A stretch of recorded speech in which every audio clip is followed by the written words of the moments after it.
Bueno, buenas tardes a todos y a todas. Nos encontramos aquí el día de la fecha nuevamente haciendo un nuevo conversatorio, un nuevo diálogo en este ciclo que denominamos Charlas COVID. Estamos hoy con dos personas, colegas, amigos y amigas de aquí de Barcelona. Estamos los cuatro. Este es el primer conversatorio, Pablo, que estamos haciendo los cuatro en Cataluña. Estamos con Liliana Arroyo, estamos con Jordi Giovanni, que son dos personas con las que solemos conversar de todas las temáticas de la cultura digital, de educación digital, de la comunicación, de cómo nos vinculamos en estos espacios. Así que tenemos muchas ganas de conversar con ellos para que nos den sus impresiones de cómo están viviendo esta etapa de confinamiento, qué ideas están pensando, cómo se están llevando con esta situación tan particular. Así que arranco dándole espacio a Lili. Bienvenida. ¿Cómo estás? Pues primero muy agradecida por este conversatorio, así que muchas gracias Pablo y Ezequiel por invitarnos. Y después la respuesta que diría es que estoy bien y casi sorprendida por haber encontrado unas rutinas, ¿no? Después de estar un mes, ahora aquí en España ya llevamos un mes confinados. Y parece que nos vamos acostumbrando, ¿no?, a esta anormalidad. Y estos días estoy reflexionando mucho también de cómo lo anormal se convierte en normal y cómo, ¿no?, los colectivos humanos nos podemos adaptar a cualquier situación cuando creemos que hay un propósito mayor que lo requiere, ¿no? También es cierto que he experimentado, y lo he hablado también con otra gente, esta sensación de duelo, ¿no?, de despedirnos de una manera de ser, de una forma de funcionar, ¿no? Y esos primeros días y horas de negación, después el enfado por la situación, después la aceptación, y ahora por fin yo creo que más o menos ya vamos encontrando los espacios para darle sentido también, ¿no?, y propósito a este tiempo que al final si tenemos un poco de suerte y tenemos pues el sustento más o menos seguro, tenemos una casa con espacio, un poco de luz de sol y un poco de espacio mental para pensar, pues podemos tomarlo como una oportunidad maravillosa de repensarnos, ¿no? Y de salir de este confinamiento transformados y transformadas y así conseguir que haya servido para algo, ¿no?, esta experiencia global. Buenísimo, Lili. Jordi, bienvenido. ¿Cómo andás? ¿Cómo la estás pasando? ¿Cómo estás viviendo esta época histórica? Bueno, en primer lugar, muchas gracias por la invitación. Es un placer volver a estar juntos. Y la verdad es que cada vez mejor. Siguiendo el hilo que comentaba Liliana, pues todos hemos ido pasando y superando fases y buscando estrategias para organizarnos y dar un sentido para que este confinamiento pues tenga más valor. De alguna forma hemos pasado un duelo o hemos pasado distintos duelos, ¿no? Desde ámbitos más personales, ámbitos más sociales y laborales. Y la verdad es que pienso que puede ser una oportunidad si le sabemos dar la vuelta, una oportunidad para repensarnos, a bajar el ritmo y ver cuáles son las cosas realmente importantes. Una pregunta para ir directo al análisis y aprovechar vuestra sabiduría sobre el ámbito, ¿no? ¿Cómo lo estáis haciendo para gestionaros en vuestra casa? ¿Cómo ha cambiado vuestra experiencia de estar siempre ahí yo qué sé, Jordi, por ejemplo, tú estás siempre formando en la escuela, vas para allá, subes, bajas, metro, transporte público, por todos lados? Tú, Lili, estás permanentemente también trasladándote a tu lugar de trabajo, en Besada, estás yendo para acá, para todos lados, y de pronto me imagino que las reuniones siguen, no sé si sigue la docencia, si siguen los trabajos, ¿cómo lo están haciendo? Lili. Pues la verdad es que mi trabajo tiene como dos partes muy diferenciadas, ¿no? Una que tiene que ver con escribir informes, leer, ¿no? Y había una parte de teletrabajo que yo ya hacía para eso, ¿no? Muchas veces me quedaba en casa justo para concentrarme más y mejor y ahorrar interrupciones, ¿no? Por así decirlo, cuando tenía algo que leer, algo que escribir y así. Pero después tengo una parte muy interactiva de mi trabajo, ¿no? Que es la docencia, es la divulgación, es la participación en medios, ¿no? Donde realmente hay esa parte de desplazamientos, de encontrarte con gente, ¿no? De conectar. Y claro, de repente todo esto se resignifica, ¿no? Entonces lo que yo ya podía hacer sola con un ordenador y una conexión a internet antes del confinamiento, lo sigo haciendo pues en casa. La docencia se ha traducido a docencia online, con los retos que ello supone, ¿no? Y a pesar de ser una persona que me considero que estoy, bueno, como los que estamos aquí, muy acostumbrada a los códigos de la interacción a través de pantallas, claro, la docencia de repente es un mundo nuevo, ¿no? El cómo mantener la atención de 80 personas durante 3 horas a través de una pantalla, ¿no? Donde además mis clases, por ejemplo, son muy participativas, utilizo mucho la pizarra, ¿no? Interpelo constantemente a los estudiantes. Y hay momentos en los que la herramienta pues, no permite que haya 80 cámaras, ¿no? Activadas, y entonces me cuesta mucho, noto mucho la distancia, no tanto no tanto por estar sola en una habitación, ¿no? Y frente a una pantalla, sino que lo noto mucho, o sea, estoy valorando muchísimo todo el lenguaje no verbal y toda la energía que se genera en una sala cuando tú estás haciendo docencia, ¿no? Esa energía, esa magia, ahora no la noto y me doy cuenta de que cuando pueda volver a notarlo, lo voy a disfrutar muchísimo, ¿no? Y por otro lado, pues me estoy documentando mucho de cómo hacer facilitación de talleres online, porque en realidad o empiezas a jugar y distribuyes la gente en grupos o es una tortura también, ¿no? Para los alumnos poder estar 3 horas siguiendo concentradamente, ¿no? Una explicación. Así que Jordi, renovando. una cosa pequeña antes de tu respuesta. Quiero interpelar un poco a Liliana con una cosa que dice, para ver si después tú también la complementas con lo que nos vayas a decir. Tú decías que extrañabas ese cara a cara, ¿no? Claro, las circunstancias de la vida nos hicieron que esto funcionara de esta manera, pero te hago una pregunta doble, a ver si Jordi también la puede responder.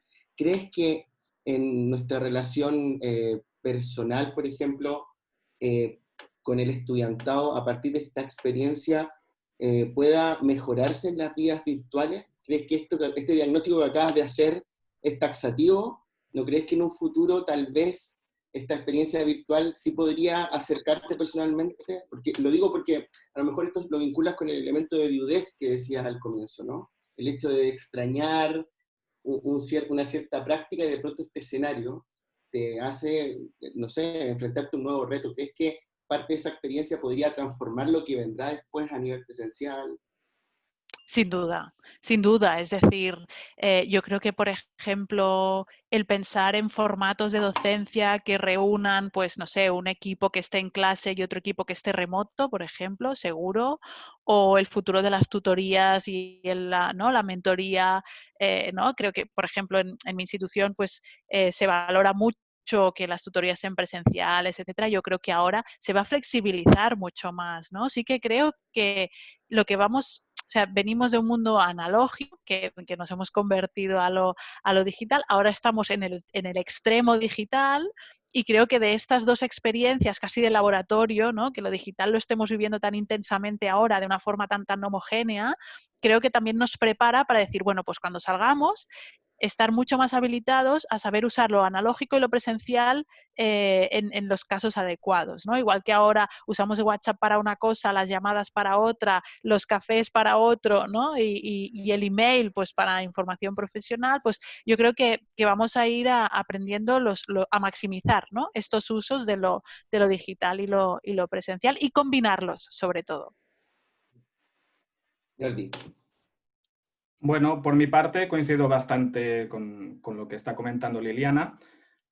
Tuve que adaptar mis horarios y mis rutinas para darle un poco de sentido, a ser más estricto en las comidas, en el dormir y todo, es una cosa que nos ha pasado a todos. Y los ratos que son de concentración y de trabajo también darles una duración de 1 hora y cambiar de actividad, ¿no? Mirar de alternar, pantallas, con no pantallas, porque si no estamos todo el día con todo el flujo de información que va llegando por el móvil, por internet, por el ordenador, como sea, o por la tele. Y ver noticias solo 3 veces al día también, porque si no, con toda la información que va llegando, realmente Impresionante, es ¿no? difícil. Una dieta informativa. Total, total.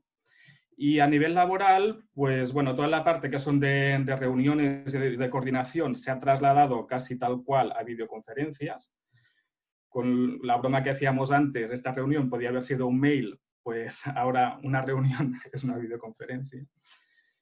Y toda la parte de docencia, bueno, por suerte tuve la experiencia durante unos años de trabajar en la UOC en un posgrado de innovación educativa y hacíamos ya dinámicas muy activas a partir de distintas herramientas. Y la idea es que podamos salvar todo lo que podamos y no perder la pedagogía, ¿no? Porque de alguna forma yo vi que también pasaba un duelo que era un duelo pedagógico, que me dolía cuando veía que muchas transformaciones que se estaban haciendo de formación perdían todo lo que habíamos ganado en metodologías activas y se volvían a transformar en metodologías muy clásicas donde se perdía todo el valor de la cooperación, de la interacción, de la construcción de conocimiento, ¿no? ¿Y crees que eso tiene que ver, Jordi, con el hecho de tener que cumplir con los requisitos que pueda llegar a bajar una institución? Hablo en el sentido de él o la docente, ¿no? Eso de esta idea interesante que me parece que planteas del duelo pedagógico, tiene que ver con quizás entrar en un momento de crisis en donde no sabemos cómo nos vamos a manejar y hacer foco primero en cumplir nuestras obligaciones y después, en todo caso, si queda tiempo, vemos la manera de hacerlo. Puede ser, pero yo siempre parto de la idea que todos tenemos un modelo pedagógico inconsciente. Todos tenemos una visión y una forma de pensar cómo son las clases. Y muchas veces vamos a la raíz que suele ser lo que hemos vivido nosotros como alumnos, ¿no? Muchas veces la forma como hemos aprendido es la que después estamos trasladando. Y claro, en ese sentido es mucho más fácil que nuestra experiencia previa que hemos tenido sean de clases típicas y tópicas, y luego nos encontramos que cuando montamos un entorno virtual, pues colgamos PDFs, PowerPoints y clases de vídeo, pues de esto, de dar la clase magistral, ¿no? Entonces, no aportamos el valor que tiene todo lo digital, que se pueden compartir pues, en muchos foros, documentos y distintas dinámicas, todo el aporte que puede ser de la interacción, ¿no? Claro. Bien. Me gustaría preguntarte, Lili, porque bueno, lo hablábamos antes de empezar a grabar, respecto a una nota que publicaste en estos últimos días, que me pareció súper interesante. Invitamos a todos a poder leerla y acceder a ello. Es una nota súper breve, pero que hace mucho foco en la vinculación que tenemos las personas en general con las pantallas, ¿no? Con lo digital. Y puntualmente el vínculo que desarrollan las y los jóvenes, ¿no? Y en una parte de la nota vos decís, esta experiencia nos da la oportunidad de revisar ciertos prejuicios para ir detrás de las pantallas y poder comprender por qué las y los jóvenes las usan. Entonces, preguntarte y después también extender la reflexión a Jordi, que trabaja estos temas asiduamente, si a partir de la cuarentena vos crees que tenemos una verdadera posibilidad como adultos de poder empatizar con las y los jóvenes respecto a las prácticas digitales habituales. A ver, en otras palabras, si esta experiencia de uso masivo y entre comillas o paréntesis obligado de las pantallas como quizás única oportunidad de permanecer en contacto con muchas personas que estamos separadas, puede funcionar post pandemia para tratar de comprender los puntos de vista, las maneras, las percepciones, las construcciones de sentido que tienen las juventudes. Y si se animan, cuáles podrían ser esos diseños o esas estrategias para poder implementarlos, ¿no? Estás muda, Lili. Perdón. La verdad es que creo que para que pasen cosas después de la pandemia, o sea, para que haya efectos post-pandemia, es importante que empecemos a plantar semillas ahora, ¿no?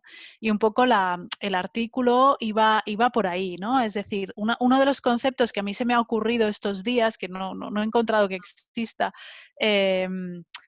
es el de intensidad digital, ¿no? Es decir, yo creo que ahora todos, cuando decimos intensidad digital, nos viene a la cabeza pues una serie de condiciones, ¿no? El que todo tipo de interacción fuera del hogar pase a través de pantallas, que se reúnan ahí nuestras interacciones personales, profesionales, ¿no? y demás.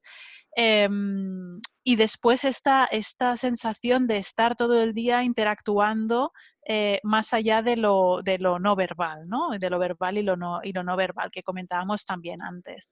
Entonces creo que este contexto de intensidad digital, sobre todo para los adultos que conviven con criaturas, ¿no? Con jóvenes y adolescentes, puede ser un punto en el que iniciar conversaciones alrededor de esta intensidad digital, ¿no? En el sentido de que quizá a los adultos nos acerca durante unas semanas a la realidad digital de esos adolescentes, ¿no? Donde el mundo es a través de una pantalla. Y creo que nos puede ayudar a superar también esta idea de la demonización de la pantalla como ente, ¿no? Porque muchas veces hablamos de las pantallas como si el problema fuera el móvil o el ordenador o el videojuego, pero no vemos cuál es el propósito social o individual, cuál es la razón que hay detrás de eso, ¿no? Es como si yo dijera que estamos adictos a la nevera. Bueno, claro, vamos a la nevera 3 veces al día, eso es síntoma de adicción seguro, ¿no? O el decir, bueno, pues cuando tú abres la nevera puedes coger unos tomates o puedes coger un sándwich de bacon, ¿no? Depende de lo que tú hagas y depende de lo que tengas dentro de esa nevera, pues vas a tener una experiencia u otra. Y creo que lo que decía, ¿no? La intensidad digital más, digamos, el compartir espacio durante 24 horas al día de forma obligatoria, creo que puede abrir espacios a conversaciones que quizá antes no se tenían, ¿no? Y muchas familias preguntan, bueno, pero ¿cómo lo voy a hacer? Y yo os decía, pues quizá en vez de juzgar, preguntemos primero, ¿no? Oye, pues, ¿y qué estás haciendo ahora con el teléfono? ¿Con quién hablas? ¿O por qué te gusta este youtuber? ¿O por qué sigues a este influencer? O, ¿no? El hacer preguntas de por qué lo haces, por qué te gusta estar mucho rato haciendo esto, ¿no? ¿Qué es lo que encuentras? ¿Cómo crees que eso te ayuda? Por ejemplo, a mí, uno de los aprendizajes también en las entrevistas con jóvenes que bueno, para realizar el libro, que al final es el libro lo que inspira la nota que comentabas, es que al final para ellos, o sea, para los jóvenes y adolescentes, todo lo que hacen con el teléfono, desde el selfie más absurdo que nos pueda parecer a nuestros ojos, es un acto de reivindicación personal y de construcción de la propia identidad, ¿no? Entonces yo creo que ahí su manejo también nos puede ayudar a los adultos como a resituarnos, a repensarnos y a mejorar y a pensar nuestra presencia digital de otra manera, ¿no? Jordi, ¿tú cómo lo ves? Al hilo de lo que dice Liliana, estoy totalmente de acuerdo. Y bueno, este uso de tecnología en los hogares, yo siempre defiendo que tiene que haber mucho más diálogo y mucha más empatía, en ponerse en el punto de vista del otro para saber qué está haciendo, cómo lo está haciendo y en la razón, como comenta Liliana, por qué lo está haciendo, ¿no? Y bueno, una pequeña anécdota de estos días, tengo un sobrino de 15 años, pues que en su equipo de fútbol, que normalmente juegan, han hecho un campeonato en el FIFA. Y bueno, el tío juega bien y ganó el campeonato. Pero claro, mi abuela dijo, pero ¿cómo puede ser? Ahora se va a jugar a fútbol. Esto no, si está confinado, no puede ser, ¿no? Entonces, entiendo que esta puede ser una oportunidad para explicar, para compartir, para jugar incluso juntos, ¿no? Pues, y aprovechar estas oportunidades. También nos ha sorprendido que los jóvenes llevan el confinamiento muy bien. Y creo que en gran parte es porque todo este ecosistema digital, todas estas comunicaciones digitales, ya las estaban haciendo mucho a través de pantallas, ¿no? Y los adultos, pues algunos ya estábamos bastante dentro y los que no se han visto forzados y han visto pues todas las ventajas que tienen las videoconferencias, por ejemplo, para comunicarse. Y volviendo a los docentes, de alguna forma también han hecho esa transformación, ¿no? Y están aprendiendo. Por lo tanto, yo creo que nos llevaremos mucha experiencia en positivo de uso de estas herramientas. Bien, yo pensaba un poco en ambas respuestas y veía el escenario en que nos situamos hoy con el problema del término del fin de curso, ¿no? Que muchos plantean de que se termine a nivel de universidad, es asumido que se va a terminar, por lo menos en la Universidad de Barcelona, en la mayoría de las universidades, a nivel virtual. Pero en la escuela esto tiende a ser, en la escuela primaria y secundaria tiende a ser un desafío mayor, ¿no? Por un lado está todo lo que planteáis sobre cómo los jóvenes, sobre todo los jóvenes en países desarrollados, ¿no? Que pueden tener acceso a tecnología, a dispositivos tecnológicos, que incluso pueden desarrollar competencias que hacen que esta construcción, como dice Ola Stat, de la brecha digital es más de abajo hacia arriba, es decir, mientras los jóvenes van produciendo y creando, apropiando tecnología, somos nosotros los mayores, por ejemplo, los que nos vamos rezagando casi automáticamente, y no porque ellos se lo propongan, sino porque su propia socialización es digital en general.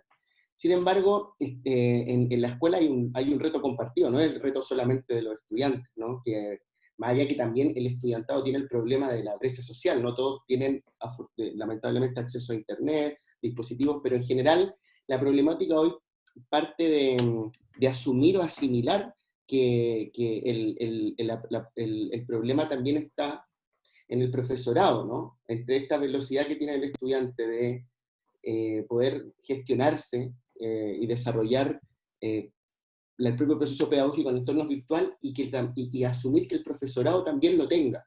¿Cómo vosotros creéis, que conocéis la escuela, que analizáis este tema, y si tenéis antecedentes también sería genial que los compartierais? ¿Cómo están viviendo los profesores? ¿Cómo creéis que están viviendo los profesores esto de que un día para otro los manden a hacer clases virtuales, teniendo a los niños que se le cruzan por encima de la mesa también, porque los profesores y las profesoras son padres y madres también, ¿no? De un momento a otro. Pero aparte de la competencia digital, ¿está preparado el profesorado, por ejemplo, estaba preparado el profesorado de secundaria para de un momento a otro tener que hacer todo esto en un entorno digital y hacerlo con sentido pedagógico? Tiro Dale. a ver, te cuento un poco la política que se está haciendo ahora en Cataluña, y se ha abordado en primer término desde 3 ámbitos. Obviamente no estábamos preparados para lo que iba a pasar, no lo sabíamos. Pero por un lado hay cápsulas y formaciones para profesorado, que son así como inputs bastante constantes. Luego hay toda una política comunicativa a las familias a través de webs y de apps. Y después están los entornos virtuales, que lo que ha hecho el departamento es hacer que todos los centros puedan tener acceso a uno. La mayoría tenían, pero había que no. Y ahora todos los centros educativos tienen acceso. Por otra parte, esta semana empieza el reparto de equipos a todas las familias que no tenían conexión o que no tenían equipo o que no tenían ni conexión ni equipo. Se han punteado todas. O sea que la semana que viene, en principio, ya todo el mundo tiene entorno, todo el mundo tiene formación y todo el mundo tiene equipos, ¿vale? En un mundo ideal todo esto se habría hecho de otra forma, pero se ha ido corriendo. En todo caso, yo pienso que el foco, antes de llegar a toda la parte pedagógica, hay toda la parte emocional, porque claro, tenemos que pensar que estamos todos viviendo una crisis muy amplia, con muchos duelos, que hay gente que ha perdido el trabajo, que hay gente que está enferma, que hay casas donde está mucha gente trabajando y no hay condiciones para estudiar que sean óptimas, ¿no? Por lo tanto, se tiene que priorizar esta parte de vínculo emocional, garantizar que haya unas ganas de aprender, y lo que intentaremos será, antes de terminar el curso, si se puede volver, pues poder gestionar esto también en presencial, ¿no? Porque, claro, los chavales de primaria y de secundaria, también esta socialización y explicarse cómo ha ido todo, pues bueno, en pantalla está bien, pero hacerlo en presencial creo que nos irá muy bien a todos. Lili. Sí, en este sentido, justo el otro día había un responsable político aquí en Cataluña explicando eso, ¿no? Que quizá la función de al menos encontrarse una semana al final del curso ya no era ni para evaluar ni para hacer clase, sino que era un poco para ese recogimiento, ¿no? Emocional, ese encuentro en edades en las que los grupos de iguales son muy fundamentales, ¿no? Y por mucho que puedan seguir vinculados a través de, pues no sé, porque jueguen juntos a videojuegos masivos o porque están en Instagram constantemente diciéndose cosas o en el aula virtual de la escuela, sí que había como una especie de cierre como clase, ¿no? En las universidades, como apuntabas, Pablo, el panorama está abierto y muy probablemente se terminará virtualmente. Eso en las universidades públicas. En las universidades privadas, pues cada universidad toma su decisión, pero por ejemplo en ESADE de momento se va a hacer virtual hasta que se pueda hacer presencial, pero por ejemplo se plantea la posibilidad de poder, cuando se levante el confinamiento y se pueda volver a abrir la universidad, si es junio, por decir algo, pues que puedan asistir a clase los estudiantes continentales, digamos, los que están en territorio europeo o los que están a 2 horas de avión de su casa, por así decirlo, y en cambio que los que son estudiantes internacionales, sobre todo de Asia y del continente americano, pues que puedan estar en remoto, ¿no? Que puedan seguirlo en remoto. Por eso que yo creo que se van a flexibilizar así un poco bueno, pues estos cierres, ¿no? Se verá a ver cómo se articula. Y en cuanto a la preparación del profesorado, yo creo, tú apuntabas que nos centramos en secundaria, pero en secundaria o en universitaria es igual. Creo que el factor personal influye muchísimo, ¿no? Y no solo el manejo, sino también la resiliencia personal, ¿no? Y la capacidad o la velocidad de adaptarse a este cambio, ¿no? Por supuesto, las circunstancias familiares de cada hogar que bueno, pues yo al menos hubo una semana en la que tuve la sensación de que el círculo se estreñía, ¿no? Se iba cerrando y que la enfermedad, los contagios y las personas hospitalizadas cada vez estaban más cerca, ¿no? Y yo creo que todo eso hay que tenerlo en cuenta también.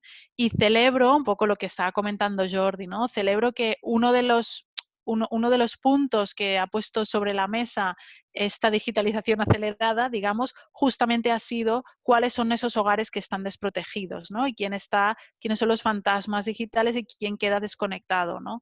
Y en este sentido, pues ha habido reacción por parte de la administración, se ha identificado y se ha puesto que sabemos que muchas veces no es cuestión de acceso al dispositivo, ¿no? Sino pues es también que tengas un hogar donde tengas un pequeño espacio donde tener silencio, donde concentrarte, o donde a falta de profesores pues tengas adultos que puedan ayudarte a supervisar el trabajo o a orientarte en caso de que estés perdido, ¿no? Y a nivel de profesores, en mi entorno tengo bastantes profesionales del mundo docente y es muy gracioso porque aquellos que ya estaban en contacto con sus alumnos a través de canales que eran virtuales y que no pasaban por el campus virtual ¿no? Por el aula virtual del centro, pues que tenían, no sé, grupos de Instagram con obras de teatro o con misiones especiales de pues cómo reciclar más y mejor en la escuela o lo que sea, han dado una vida espectacular a estos canales paralelos, ¿no? Que en cierto momento algunos pedagogos o algunos docentes les desaprobaban, ¿no? Es decir, es que te estás haciendo amigo de tus alumnos porque los tienes en Instagram, ¿no? Pues se han superado como estas barreras, ¿no? Es decir, que algunos de estos chicos están más enganchados a seguir nutriendo el Instagram donde hacen recomendaciones de reciclaje que a seguir la clase de matemáticas, ¿no? Y el profe es el mismo, lo que pasa es que el lenguaje y la misión es otra. Así que nada, y en el terreno de los padres y de las familias, veo desde padres que están orgullosos y felices de poder tener más espacio con sus hijos, a los padres que están echando de menos el factor escuela, o sea, que se están dando cuenta de la importancia de una institución que se encargue de esa parte educativa. Y después también hay padres abrumados que, pues por lo que sea, las escuelas, bueno, este trimestre ya hay más provisión de materiales y tal, y de recursos pedagógicos, pero hasta antes de Semana Santa había muchas familias que no sabían de dónde sacar los deberes de los hijos, ¿no? Por así decirlo. Así que los niveles de desigualdad y de disparidad yo creo que son enormes. Creo ahí, ahora, Lili, Pablo, perdón, ¿tú? porque linké dos cuestiones que dijiste, Lili, que me parecen interesantes, que es el tema de la familia, que sé que Pablo se va a meter ahora, con la revalorización de la escuela como tal, ¿no? Creo que hace tiempo que veníamos con debates y Sí, por favor, que vuelva a la escuela, ya. bueno, Eso es lo que queremos los padres y las madres. como Que que vuelva a la la escuela. tendencia ha sido casi unánime, ¿no? El lugar de la escuela para el futuro de la educación, siempre que hablamos de tecnologías digitales y pantallas y tal.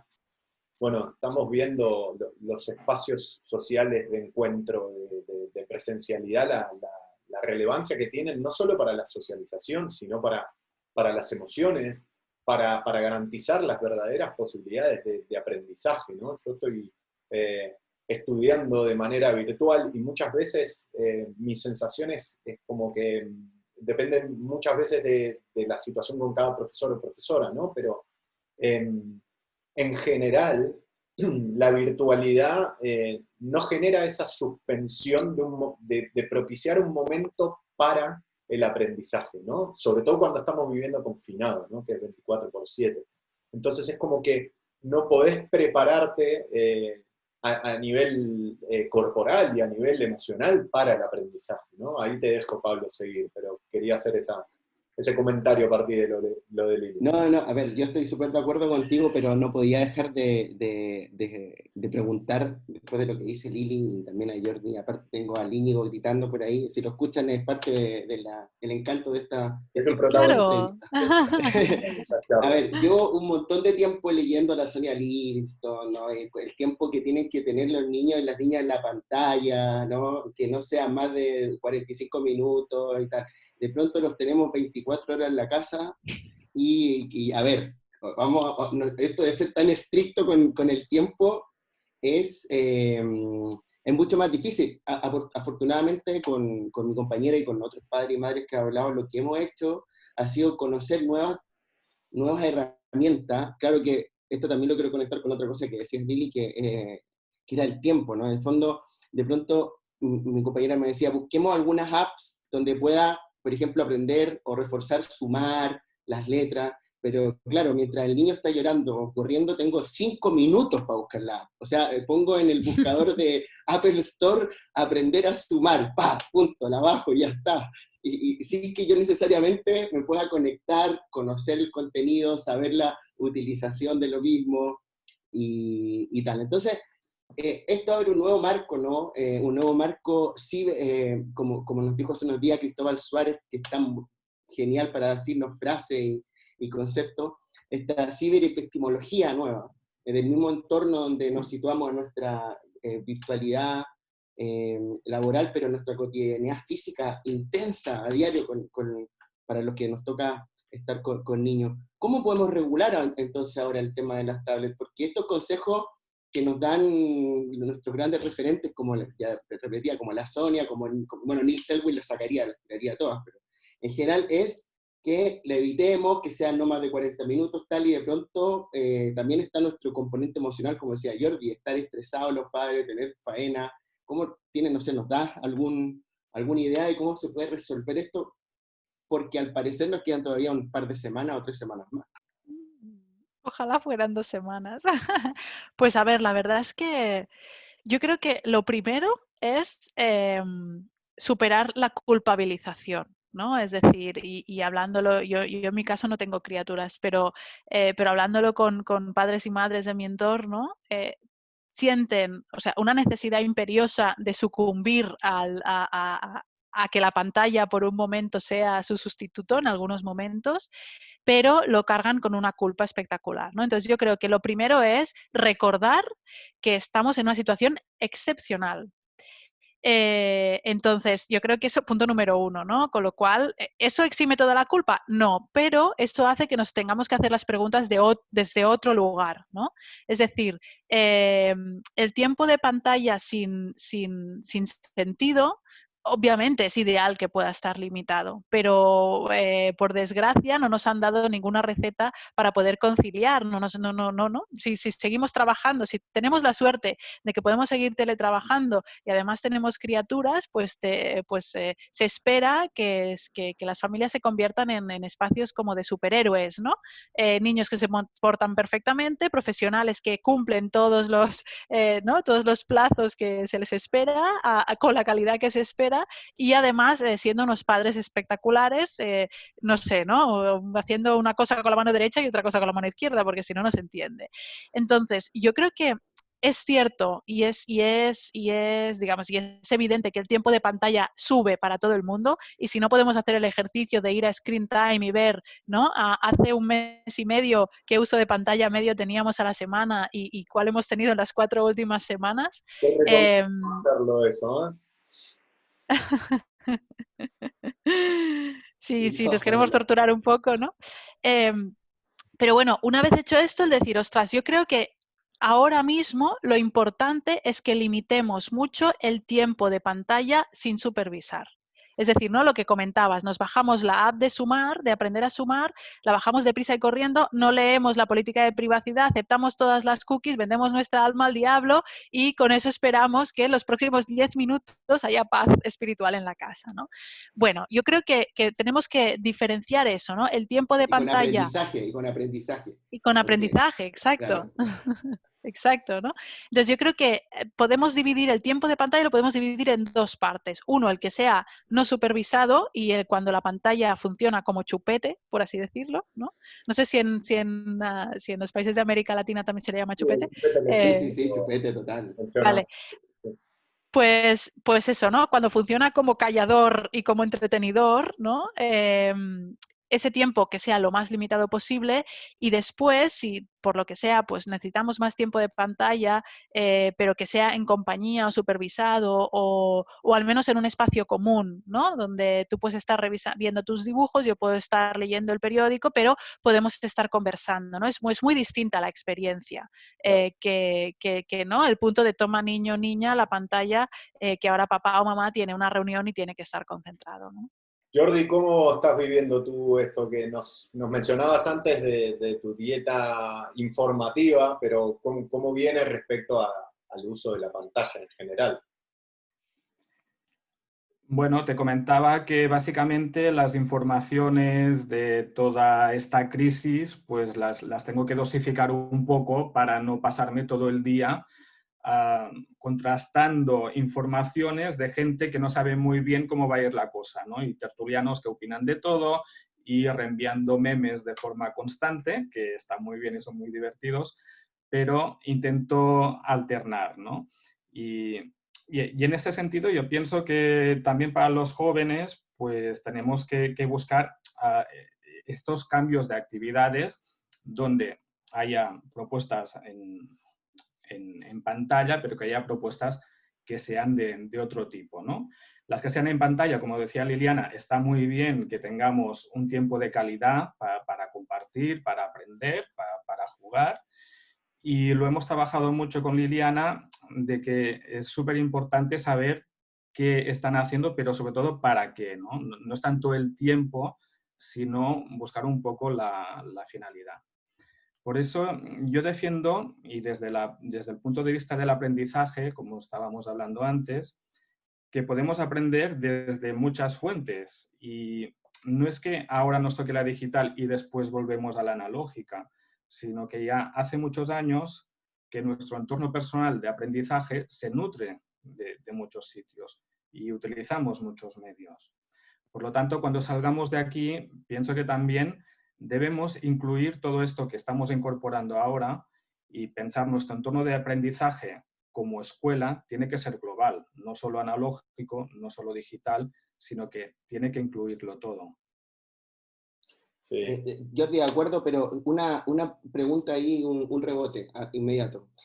Hablamos en ese sentido de una experiencia, no sé, mi inercia es como conectarla al estudiante, al joven, pero vuelvo al tema del profesorado, ¿no? El profesorado siente, es parte de este debate que a lo mejor tiene el sesgo de ser demasiado intelectual, ¿no? La escuela nórdica respecto a los learning life, ¿no? De que en el fondo el in y el out, en el aprendizaje está en el in y el out de la escuela, ¿no? Y nosotros podemos categorizar, definir, hacer historias de vida y comprender este fenómeno, pero en la práctica el profesorado, por ejemplo, ¿cómo le otorga valor a lo que el estudiante aprende fuera de lo que él le enseña en el aula, ¿no? O lo que él tiene que ejercer a partir de la planificación de los planes de estudio? Más post-confinamiento, donde el estudiantado ha debido, sin lugar a dudas, por ejemplo, conectarse mucho más que en su propia cotidianeidad con otros saberes, ya sea con algo que tú mismo, un concepto que tú mismo estás trabajando, ¿no? Investigativamente,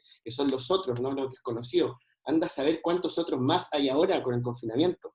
Antes eran algunos, ahora eso se ha extendido enormemente.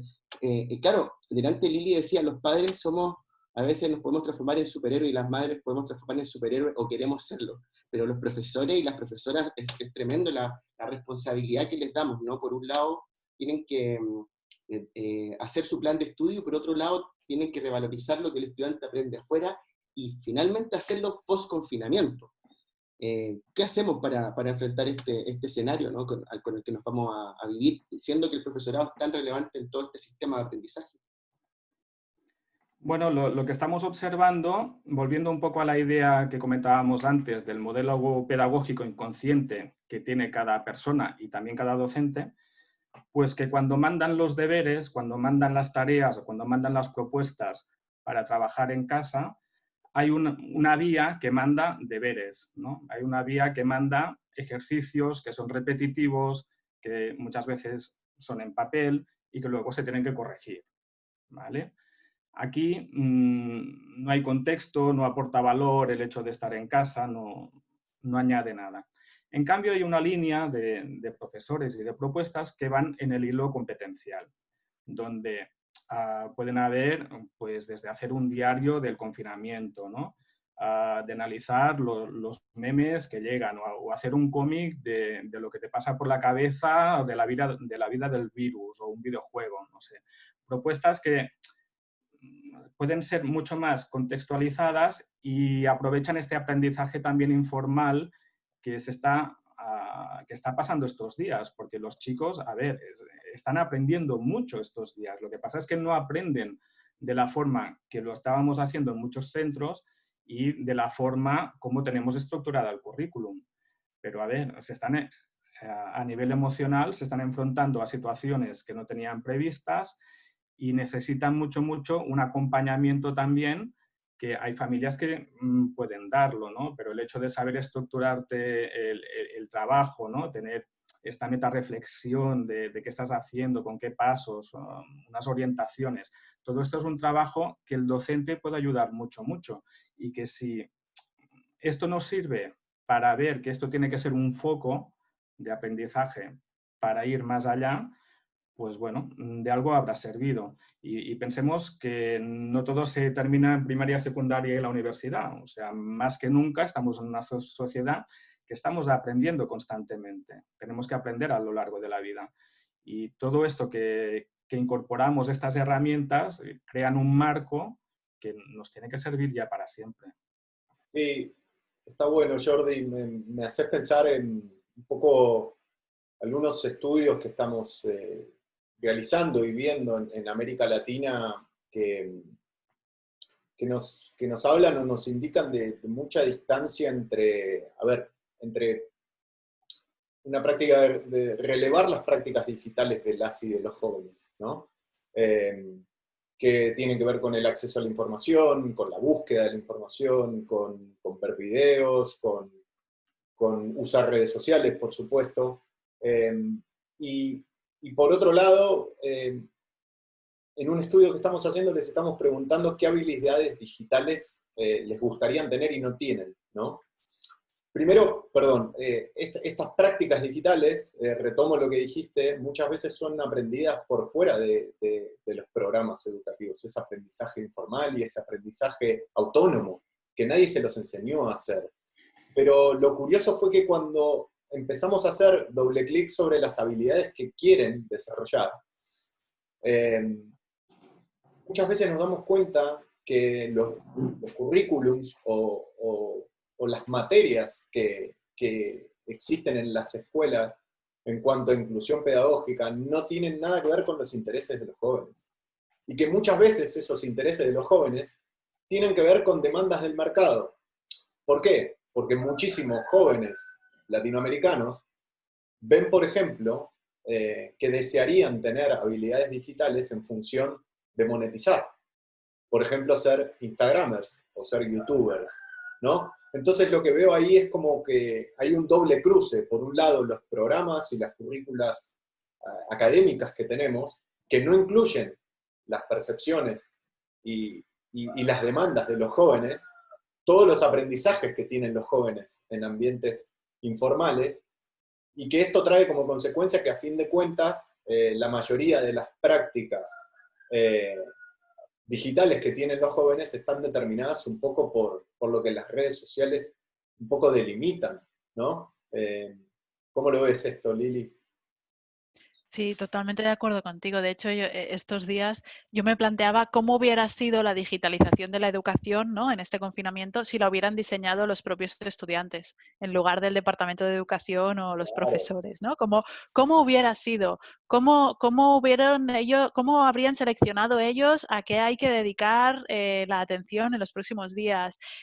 ¿Cómo tienen que ser los horarios? ¿Cómo tiene que ser la evaluación? ¿Quién evalúa a quién? ¿Qué se hace solo? ¿Qué se hace en colaboración? ¿No? O sea, me encantaría poder ver como ese reverso, ¿no? Es decir, bueno, la escuela imaginada desde los adultos o la escuela imaginada y diseñada desde estos propios chicos, ¿no? O cómo hubiera sido si se les hubiera involucrado en esto, ¿no? Y se hubiera hecho un consenso adulto, ¿no? Profes, alumnos, en este diseño de la escuela.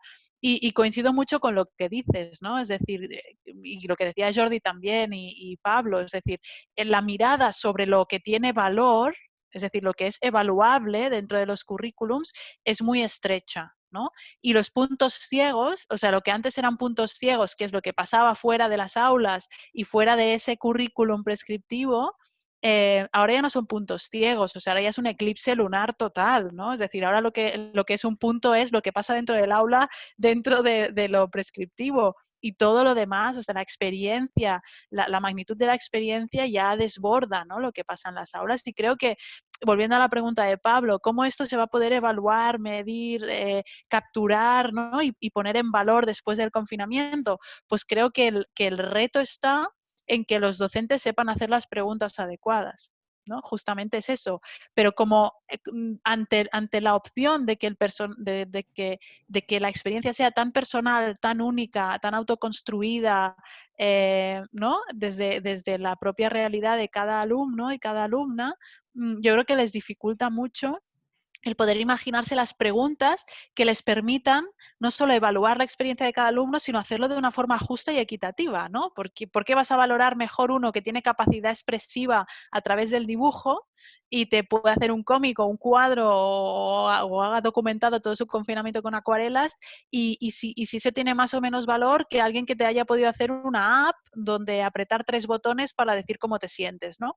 Entonces, bueno, ahí está el reto, ¿no? El cómo lo hacemos. Y ahí de nuevo yo creo que hace falta que no sea solo el adulto el que plantee cuál es la solución, sino que quizá la solución que planteaba Jordi, ¿no? De pues un diario del confinamiento y que cada uno en ese diario pues pueda o poner recortes de periódico o pueda poner memes o pueda poner lo que sea, los recursos que sean para poder expresar ¿no? la propia reflexión sobre la experiencia de aprendizaje, ¿no? Sí. Yo no sé si hablaría de aprendizaje porque me lleva mucho me parece un lenguaje muy, o sea, es lo que es, ¿no? Es una palabra que todos entendemos, pero creo que nos sitúa en un marco mental muy formal todavía, ¿no?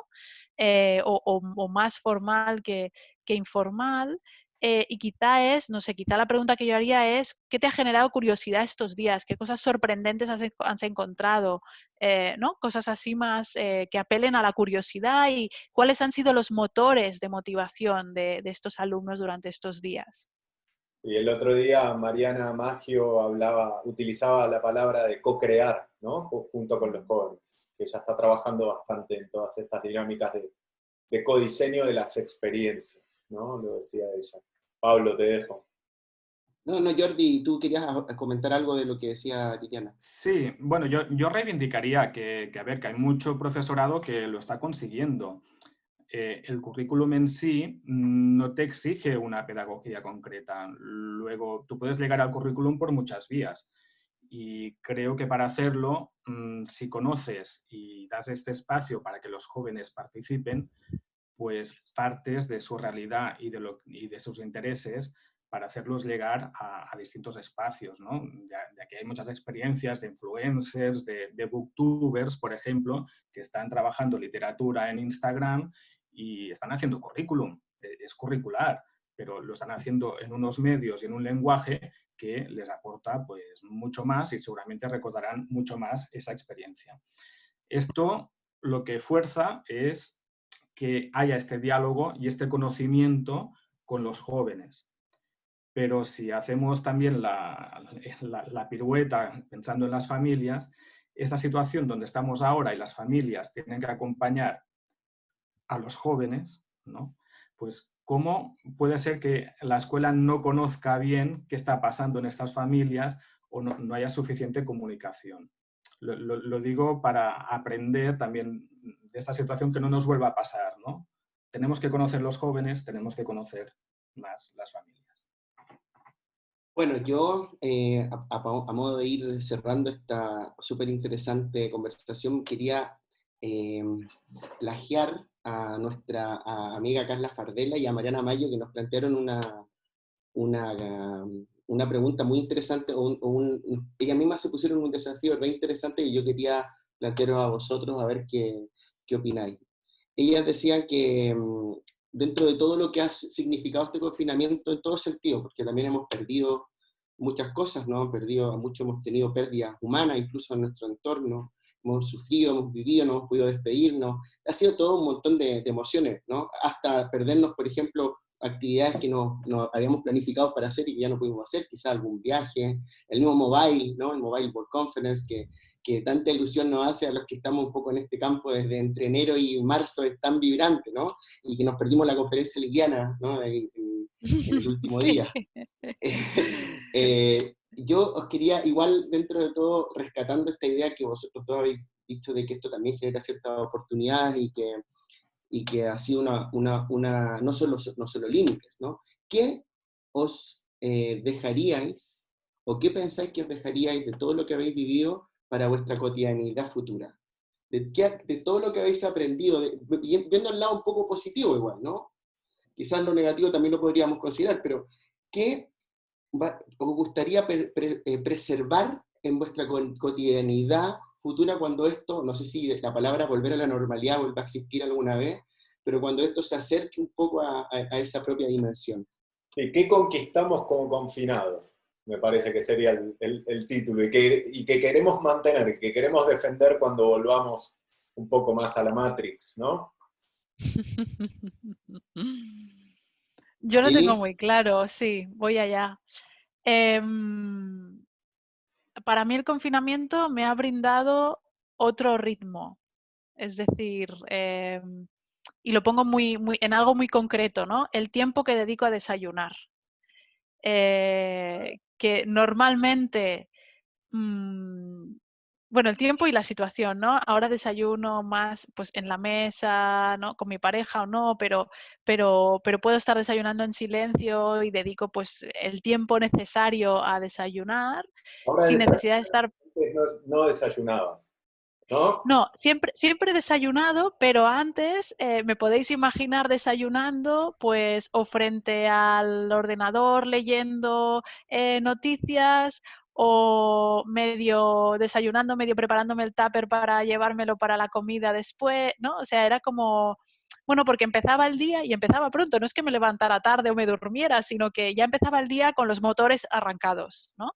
Y ahora es como que, bueno, que he adquirido como una capacidad de arrancar los motores y de pararlos, ¿no? Y el tiempo que tengo entre antes de encenderlos y después de apagarlos es mucho más calmado, mucho más reposado, ¿no? que antes. Y eso me gustaría, que no vuelva, o sea, que no se vaya cuando vuelva la vorágine, ¿no? ¿Y lo vas a defender? Lo voy a defender, sí, y tanto. Lo voy a defender y voy a intentar contagiarlo, porque a mí me ha ido muy bien. Y hay que respetar la conquista, Lili, totalmente de acuerdo.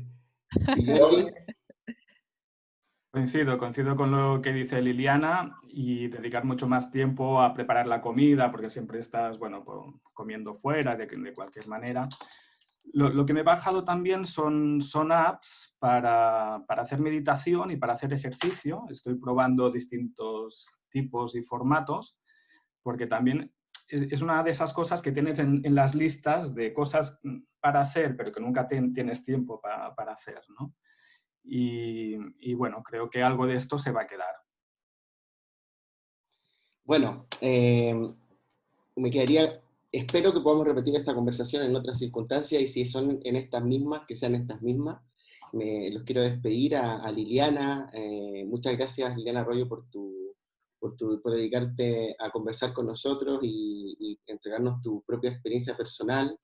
Te seguimos atentas en las redes y seguiremos, espero, en un espacio ya no siempre virtual y nos podamos vincular haciendo y construyendo cosas. Y Jordi, te agradezco también tu tiempo, tu reflexión y sobre todo todo lo que nos transmites desde de tu propio conocimiento que tienes en la propia escuela, en lo que viven los docentes, que ha sido uno de los grandes temas que hemos siempre apartado a la hora de diseñar políticas públicas, políticas sociales, políticas en torno a educación, ¿no?